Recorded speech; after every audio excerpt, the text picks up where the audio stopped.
Royal Bengal tiger का घर है सुंदरबन मैंग्रोव फॉरेस्ट और इस जंगल का मालिक है 1,48,460 वर्ग किलोमीटर में फैला बांग्लादेश, जो अपने टेक्सटाइल इंडस्ट्री, कॉक्स बाजार, ऐतिहासिक स्थल और चमचमाती राजधानी ढाका शहर के लिए फेमस है। ऊपर से अमीर और खुशहाल दिखने वाले इस देश की असली सच्चाई बयां करते हैं इसके 5 शहर, जहां लोग तो हैं लेकिन उनके रहने के लिए सुख सुविधाएं नहीं है। खाने के लिए खाना तो है पर सिर्फ नाम मात्र को। लोगों की कमाई से लेकर बेरोजगारी की मार, करप्शन का धंधा और बीमारियां, ये सब इन 5 शहरों में पूरी तरह से बस चुकी है। इसलिए इन्हें बांग्लादेश के टॉप 5 पुअरेस्ट कंट्रीज का दर्जा दिया गया है। तो कौन से हैं ये शहर, जानने के लिए वीडियो में एंड तक बने रहिए और चैनल पर नए हैं तो प्लीज सब्सक्राइब करके बेल आइकॉन प्रेस कर लीजिए। कुरीग्राम, मूल नाम कुरीगंज से पहचाने जाने वाला कुरीग्राम उत्तरी बांग्लादेश का शहर है, जो कुरीग्राम जिले और कुरीग्राम सदर उप जिले का मुख्यालय बना बैठा है। 16.17 वर्ग किलोमीटर में फैला कुरीग्राम धरला नदी के मुहाने पर तीस्ता बेसिन के जलोड़ मैदान में स्थित है। नदियों के पास होने की वजह से जब मानसूनी वर्षा होती है तो शहर बाढ़ के खतरे से डर डर कर सांस लेता है। आज भले ही इस शहर में 1 लाख से ज्यादा लोग निवास करते हैं, लेकिन खुशहाल, हर ऐशो आराम से संपूर्ण महज चंद ही लोग हैं, जिसका अंदाजा आप शहर की पॉवर्टी रेट से लगा सकते हैं। सिर्फ शहर ही नहीं बल्कि पूरा जिला 70 से 77% पॉवर्टी रेट का मालिक बना हुआ है। एक रिपोर्ट तो ये भी बताती है कि यहाँ 70% जितनी आबादी गरीबी रेखा से नीचे जीवन यापन कर रही है और 60% आबादी तो ऐसी है जिनके पास जमीन ही नहीं है। वो सड़कों पर, गली चौराहों पर धक्के खाते फिरते हैं और इसके एक नहीं कई रीजंस हैं, जैसे रोजगार के अवसरों की कमी। शहरी इलाकों में तो फिर भी हालात कुछ दुरुस्त नजर आते हैं, लेकिन ग्रामीण इलाकों में बेरोजगारी की मार है। यहाँ महीने में 2-4 दफा ही लोगों को कमाने का मौका मिल पाता है और जो पैसे आते हैं उनसे महीने भर का खर्चा चलाना मुश्किल हो जाता है। अपने बच्चों का पेट भरने के लिए अक्सर माँ बाप भूखे सो जाते हैं, जबकि जो जैसे तैसे खेती करके परिवार का पालन पोषण बेहतर करने की कोशिश करते हैं, उनका प्रकृति भी साथ नहीं देती। प्राकृतिक आपदाएं, मौसमी उतार चढ़ाव फसलों को बर्बाद कर देते हैं। इसलिए अक्सर गरीब परिवार मेहनत करने के बाद भी पेट नहीं भर पाते और जेब भी खाली ही रहती है। इसी गरीबी की मार आज बच्चों का भविष्य उजाड़ रही है, क्योंकि जब खाने को पैसे नहीं होंगे तो पढ़ने के लिए कहां से आएंगे। गैबंधा। अब बात करते हैं बांग्लादेश की गरीबी का पैमाना दिखाते हुए दूसरे शहर की, जिसका नाम है गैबंधा। ये गैबंधा जिले का एक खासम खास शहर है और जिला मुख्यालय भी है, जो बांग्लादेश के 32.6 स्क्वायर किलोमीटर पर अपना हक जताता है। लेकिन अफसोस, देश की तरह विकास इस शहर के नसीब में नहीं है। इस देश को सबसे पिछड़े और गरीब शहरों के लिस्ट में शामिल किया जाता है, जिस पर ना तो सरकार ध्यान देती है और ना ही प्रकृति। मुसीबतों और परेशानियों के जाल में बुने हुए इस शहर में दर्जनों समस्याएं हैं, जैसे सुविधाओं में कमी। इंसान की बेसिक नीड्स में देखिए रोटी, कपड़ा और मकान आता है, लेकिन इस शहर के नसीब में ये भी सुविधा नहीं है। पिछड़े इलाकों में रहने वालों को पौष्टिक भोजन, स्वच्छ जल की भारी किल्लत है और स्वास्थ्य समस्याएं किस चिड़िया का नाम है ये तो यहाँ के लोग जानते ही नहीं है। गरीबी के पैरों तले रौंदते मासूम लोग अक्सर बीमारियों का शिकार बनकर इस दुनिया से रुखसत हो जाते हैं।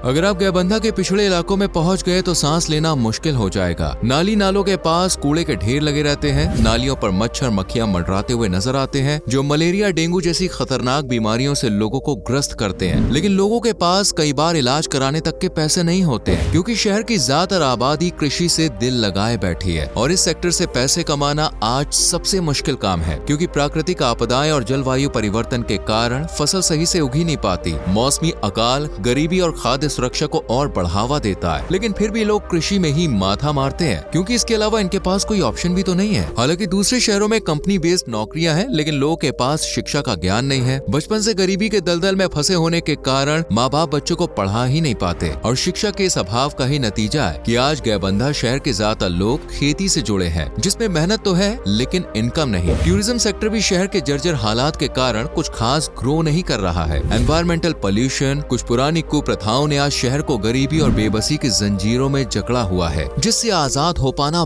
बहुत मुश्किल है। जमालपुर। तीसरे पायदान पर आता है बांग्लादेश का जमालपुर शहर, जो आज 1,53,000 लोगों का आशियाना है। मायमनसिंह डिवीजन में पुरानी ब्रह्मपुत्र नदी के मुहाने पर बसा ये शहर कुल 55.2 वर्ग किलोमीटर में फैला हुआ है। लोगों की चहलकदमी से गूंजते इस शहर की आबो हवा आज गरीबी की दुर्गंध, गंदगी की बू की गवाही देती है। बिजनेस स्टैंडर्ड की रिपोर्ट के अनुसार आज इस शहर का जिला ही लगभग 52% की पॉवर्टी रेट का मालिक बन गया है, क्योंकि जब गुरु का ये हाल है तो बॉस चेला कैसा ही होगा। इस शहर में गरीबी दर रिकॉर्ड तोड़ रही है। यहाँ पर हर 3 में से 1 बच्चा कुपोषण का शिकार है। आज शहर में लगभग 72% बच्चे ऐसे हैं जो सामान्य से कम वजन के पैदा होते हैं, क्योंकि जब माँ को ही भरपेट खाना नहीं मिलेगा तो भला बच्चा कुपोषित नहीं होगा तो और क्या होगा। आज गरीबी ने न सिर्फ कई परिवारों को मुश्किल में डाल दिया है, बल्कि कई बच्चों से तो खुश और स्वस्थ रहने का अधिकार ही छीन लिया है। आपको जानकर बेहद हैरानी होगी कि जमालपुर में आज बड़ी संख्या में दिव्यांग यानी कि डिसेबल बच्चे पैदा होते हैं। कोई शारीरिक तौर पर कमजोर होता है तो कोई मानसिक तौर पर, और इसकी वजह सिर्फ और सिर्फ कुपोषण ही है, जिसे गरीबी ने जन्म दिया है। जमालपुर आज न सिर्फ बच्चों की खुशियां खा गया है, बल्कि बड़ों की भी मुस्कान छीन चुका है। यमुना और ब्रह्मपुत्र के नदी के किनारों के मैदान पर बसे होने के कारण जमालपुर में बाढ़ बिना बुलाए मेहमान की तरह कभी भी आ जाती है। साल भर लोगों को यही डर सताता है कि कहीं बाढ़ में उनका बसा बसाया परिवार ना बह जाए। नेचुरल डिजास्टर भी आज शहर की कमर तोड़ने में कोई कसर नहीं छोड़ रहे हैं, और तो और लोगों से रोजगार करने का अवसर भी छीनते जा रहे हैं। बाकी शहरों की तरह जमालपुर भी कृषि को प्रायोरिटी देता है, लेकिन खराब मौसम यहाँ खेती बाड़ी करने की इजाजत नहीं देता, जबकि जनसंख्या का एक बड़ा हिस्सा एग्रीकल्चर पर ही बेस्ड है। बाढ़ में मिट्टी के कटाव से न सिर्फ जमीन को नुकसान पहुँचता है, बल्कि लोगों की फसलें भी तहस नहस हो जाती है। पर फिर भी लोग इसी से जुड़े रहते हैं, क्योंकि शहर में रोजगार की बहुत कमी है।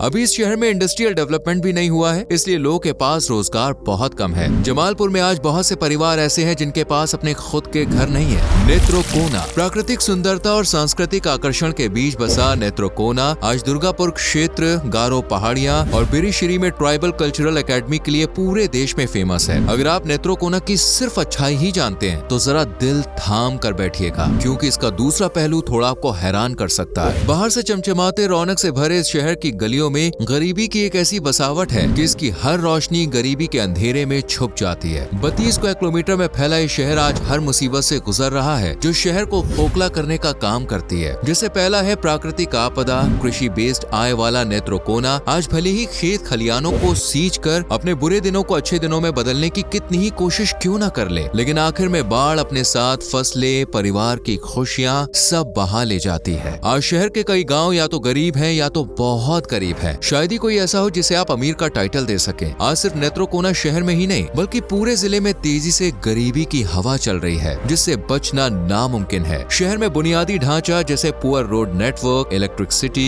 क्लीन वाटर की भी भारी कमी है, जो आज शहर के आर्थिक विकास में एक बड़ा बैरियर बनकर उभर रही है। और वो कहावत तो आपने सुनी ही होगी, जहाँ गरीबी होती है वहाँ गंदगी का वास खुद ब खुद हो जाता है। और ये कहावत नेत्रोकोना पर एकदम सटीक बैठती है। आज यहाँ की गलियाँ आपको साफ सफाई से नहीं बल्कि गंदगी से गुलजार नजर आएंगी। घरों में कूड़ेदान तो होंगे, लेकिन मुंह तक भरे होंगे, जो जर्म्स बैक्टीरिया को जन्म देते रहते हैं। गलियों के नुक्कड़ से लेकर घरों के बाहर तक कूड़े का टीला सजा रहता है, जिससे न सिर्फ लोग बीमार पड़ते हैं बल्कि पर्यावरण भी गंदा होता है। और इस गंदगी नाम की बीमारी पर ना तो शहरवासियों का ध्यान है और ना ही सरकार का। वोट मांगने के लिए ही सरकार शहर में कदम रखती है, बाकी साल भर जनता चाहे कैसी भी किस हाल में रहे, इन्हें कोई फर्क नहीं पड़ता। शहर में गरीबी तो दिन प्रतिदिन बढ़ ही रही है, साथ ही लिटरेसी रेट का ग्राफ भी तेजी से नीचे आ रहा है, क्योंकि बढ़ती गरीबी को देखकर परिवार अपने बच्चों को स्कूल भेजने के बजाय काम पर भेजना ज्यादा पसंद कर रहे हैं, ताकि घर में चंद पैसे आ सके। और यही आज नेत्रोकोना शहर की कड़वी सच्चाई है, जिससे बहुत कम लोग इंट्रोड्यूस हैं। लाल मोनिर हाट। अब बात करते हैं बांग्लादेश की 5वीं और आखिरी गरीब सिटी के बारे में, जिसे लाल मोनिर हाट के नाम से जाना जाता है। हालांकि आप में से बहुत से लोग ऐसे होंगे जिन्होंने पहली बार लाल मोनिर हाट का नाम सुना होगा। भले ही खूबसूरती के मामले में शहर टॉप पर ना आए, लेकिन जब पुअर सिटी का जिक्र होता है ना, तो इसका नाम खुद ब खुद जुबान पर आ जाता है, क्योंकि ये बांग्लादेश के उन पिछड़े नजरअंदाज किए गए शहरों में से है जो आज तंग हालात से गुजर रहे हैं। और इसकी जिम्मेदार सरकार के साथ साथ यहाँ की आवाम भी है, जो दिन दुगनी रात चौगनी अपनी आबादी में इजाफा करती जा रही है। इसलिए लाल मोनिर हाट को बांग्लादेश के अधिक आबादी वाले शहरों में भी शुमार किया जाता है। एक रिपोर्ट के अकॉर्डिंग ये शहर 67,131 लोग का घर है। हालांकि ये आबादी कोई ज्यादा नहीं है, लेकिन सीमित संसाधनों को देखते हुए यह बहुत ज्यादा है। इसलिए जैसे जैसे यहाँ पर आबादी बढ़ रही है, वैसे वैसे मुश्किलों में भी इजाफा होता जा रहा है।